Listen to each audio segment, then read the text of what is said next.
Hello, this is Pat Ray with Pat's Prevention and Treatment Services. This is anger management.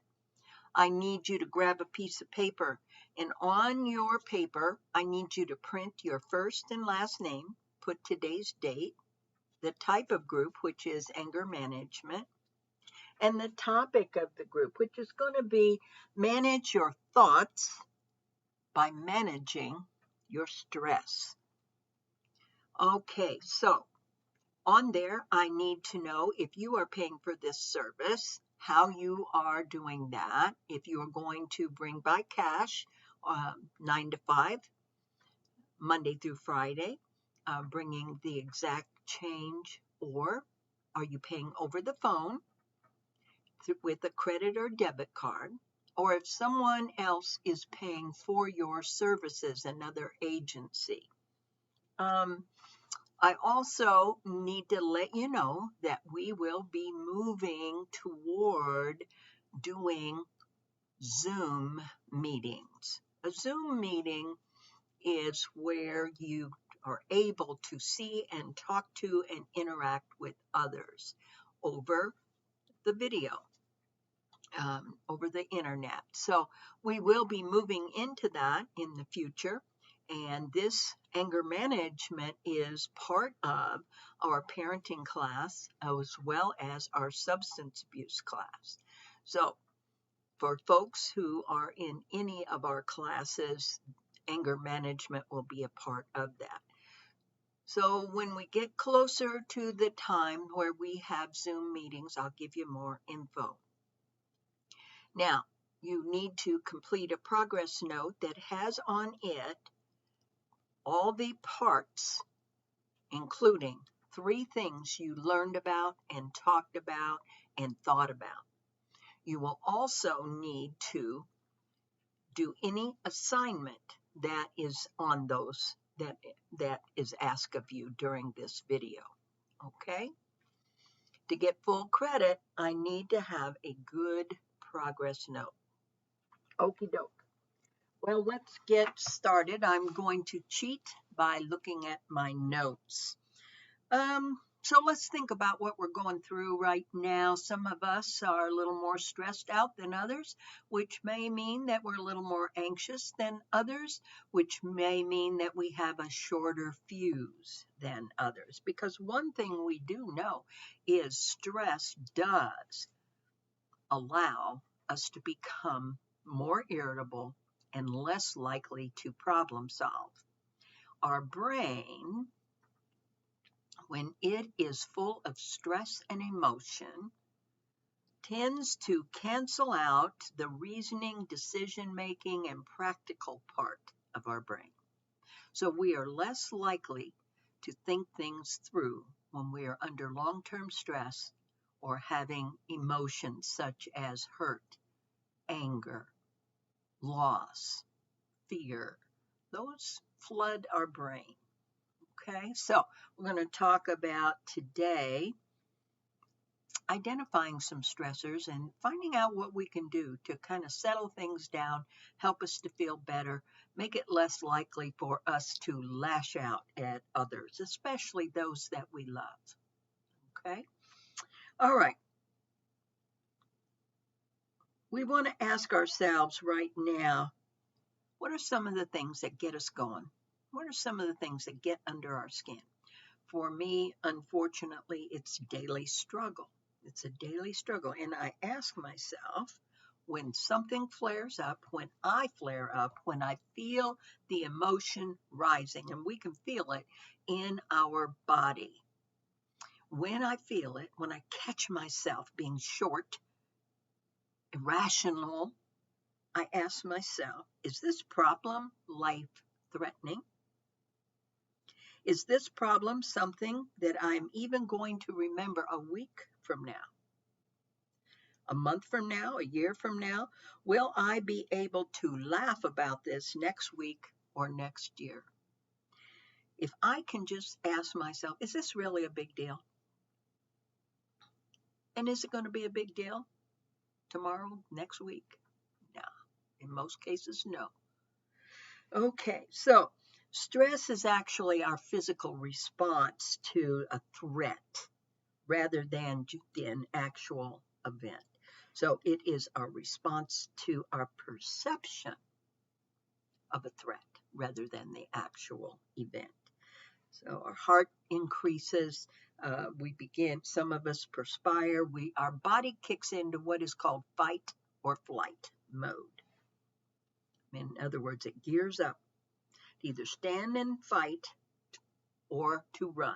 It's the survival instinct in our brain that releases chemicals and hormones that gears us up and makes us ready to go for whatever. Unfortunately, there's not a lot of dinosaurs chasing us around these days. It is our perception of a threat. So somebody pulls out in front of us, somebody says something we don't like or it's hurtful, that same response kicks in. So it is our thinking about the event that creates stress and not the event itself. How I think about things, how I judge them, because that's what I'm doing. I'm deciding in my mind what it is. It doesn't mean it's reality. It's my perception of it. It's not a fact. It's what I'm thinking about it, how I perceive it. So, if we tend to be a pessimist by nature, things are going to be more stressful overall. What is that pessimist? So ask yourself, are you a pessimist or an optimist? I've had a lot of people say, oh, I'm an optimist. But in reality, they are not. But they perceive themselves as such. Okay, let's ask our questions of ourselves. Are we a cup half full or a cup half empty person? Think about that. Now, we hear that all the time. What the heck does that mean? When you see a glass of water and the water is filled to the halfway point, look at it. Is that a half full glass or a half empty glass? Do we always imagine the worst result of any event? In other words, we figure if it's going to go wrong, it'll happen to us. Is our self-talk negative? In other words, oh, I can't do anything right. Of course I screwed up. I always screw up. It always happens to me. I never get what I want. I'm a loser. This is a bad situation. I'm always falling short. Are we always telling ourselves that we will not be able to cope? I can't stand this. I don't know what I'm going to do. Oh my God, this is terrible. This is awful. What in the world is going to happen? Okay, those are 4 questions that help us to identify, are you a pessimist or an optimist? So thinking about these, I want you to write down, are you a pessimist? Yes or no? Are you an optimist? And why? Why did you choose either one of those? Maybe we need to examine these thoughts more closely to see if our thoughts and self-talk are really fact or just our imagination. So this is something to pay attention to. Thoughts are not facts. What are you telling yourself? Pay very close attention to the conversation you have in your head all day long. When you're sitting there with your feet up or when you're walking down the street and you're checking people out as they come toward you, what are your thoughts? Are you open, face up, greet the other person, how you doing? Or are you, I don't know who this guy is, he could be a killer. What is your perception? How do you judge the world and people in it? How you do makes the difference in your stress level, which makes a difference and how short your fuse is toward other people and situations. Okay, so on your paper, I want you to write down, this is going to be something that you're going to do as part of this assignment today. And when the video is over, you're going to examine these. So, first of all, list your stressors. So when this video is over, you're going to write down your stressors, and then you're going to examine them one at a time. And you're going to say exactly what is it about each situation that is causing us to feel stress. Okay. Is the stress because of a feeling of fear? That's a good point right there. Let's talk about this again. Exactly what is it about each situation that is causing us to feel stress? Is it a feeling of fear? If so, what is it that we fear? What is the worst case scenario and how likely is it to happen? Is it a lack of control that we're feeling? That's another one. Are you feeling like you don't have enough control? Or is it a need that is not being met? Is there something you need in life that you can't get, that you're not getting, that you haven't been getting recently? Okay, so those questions need to be answered. Now, the next one, exactly what would you like to see changed? Do you want the entire situation to go away or just a small part of it? So what do you really want? You want here? What needs to change?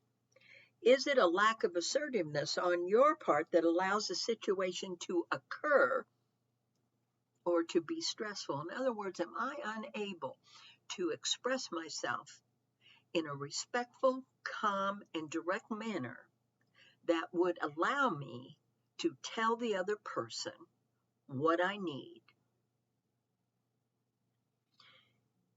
Does your stress often occur because of poor organization or poor time management skills?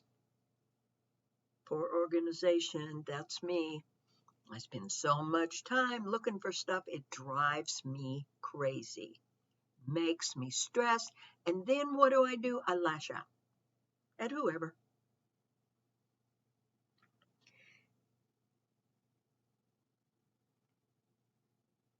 Are you taking things too seriously and maybe need to lighten up and see the humor in the situation? Back off, take a look at yourself. If you were watching somebody else do and say and act the way you are and the things you're saying and doing, would you laugh? Number 3 is a big one here. Brainstorm ideas for ways that would impact on each stressor. You look at them. Look at all your stressors. Go back and write down as many things as you can that would maybe impact that stressor. Change it in some way. Is there something about the situation you have the power to change?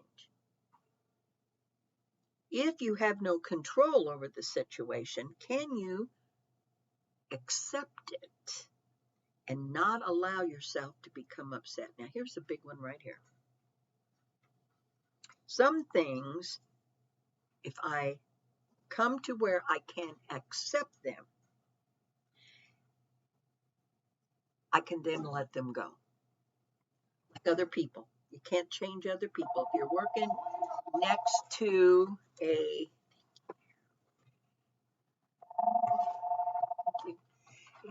if you are working next to someone who is a tyrant, somebody that is aggravating you, can you get rid of that person?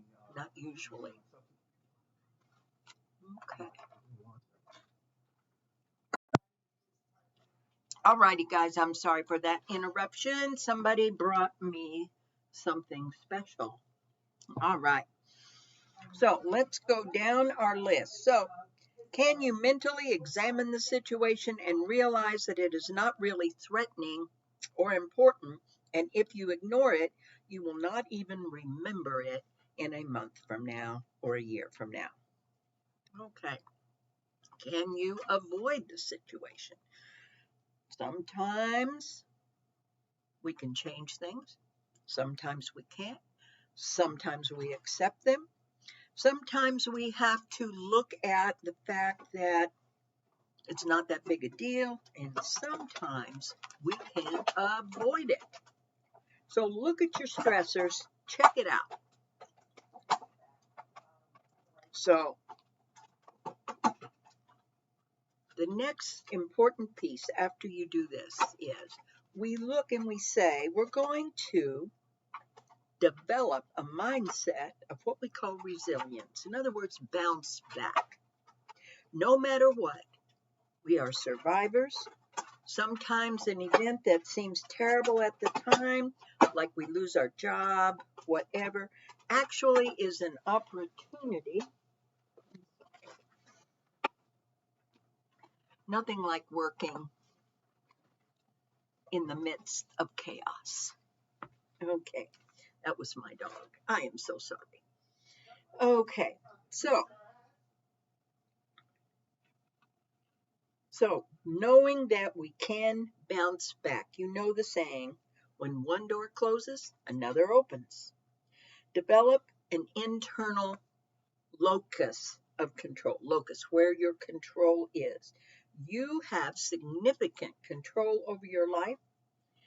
It's not 100% because stuff happens, right? But you're not a victim or at the mercy of fate or the environment. We may not be able to control everything, but we can control our response to it. Okay. So right now, I want you to think about that. When you become upset and your brain is not allowing you to problem solve, remember we go back. We go back to what we use, the technique that we use. It's called stop and think. Stop and think. Do not go to jail. Do not lose the job. Do not hurt the one you love. Those are be quiet. When you feel it coming, be quiet. Get space. Once I get away, calm down. Don't come back to try to deal with it. Whether it is getting the car to work, whether it is arguing with your family member, whether it is your coworker rubbing you the wrong way. Be quiet. Get some space. Calm down. Change what you can. Accept what you can't. Okay? And remember, you are a survivor. Okay, I need that on paper, guys, in order to complete this session successfully. I need to have some meat and potatoes in that response. Thank you and have a great day.